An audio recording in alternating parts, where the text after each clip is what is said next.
There's loads of diets out there, like really popular at the moment is keto dieting, and people are self-prescribing the keto diet. But for those that don't know what the keto diet is, it's basically removing all carbohydrates. So you're mostly eating high fat meat, plants, that sort of stuff. And high proteins as well. So, you know, under some circumstances, and I would really largely say under supervision as well, that can be really, really powerful way of treating certain disease. Certainly some cancers respond to it, not all.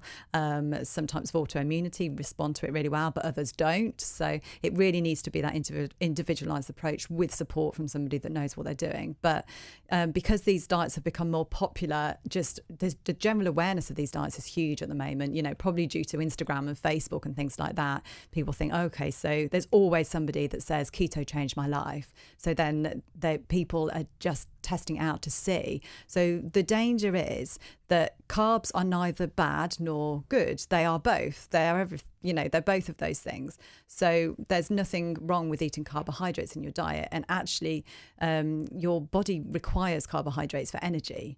So if you don't have any carbohydrates in your diet, one of the first things that can happen is fatigue, but not in every case. Because some bodies can adapt to burning fat for energy. Yes. But one of the byproducts of the keto diet, I think what's important to say is that you're right. You go onto Reddit at the moment and there'll be 100 different articles about people saying the keto diet, I removed all of my allergies and my diabetes went away and I suddenly have all of this energy.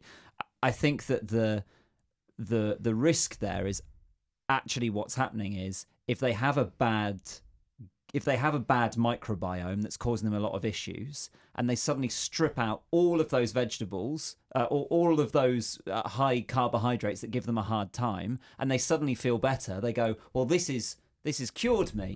But actually, they're suddenly running a really low diversity microbiome that's just not being inflamed by what's going on. That's not actually recovering them. It's not. I think you're right. Like that initial change in symptom can be such a relief, and you think, right, I'm better, and then you tell all your friends and family, like, this diet has changed my life, you know, it's really, really helped me. But actually, like you say, all it's done is given them respite from whatever symptoms were occurring in the first place, but it's not fixed anything. Which is not dissimilar to our elimination diet. We have this 6-week plan online, and the whole point of that to start with is take the stress off the digestive system, and that is removing a lot of inflammatory foods. But the key with the sort of gutology plan is once you have removed that, you then go in and do the roadworks so that you can have the heavy traffic again.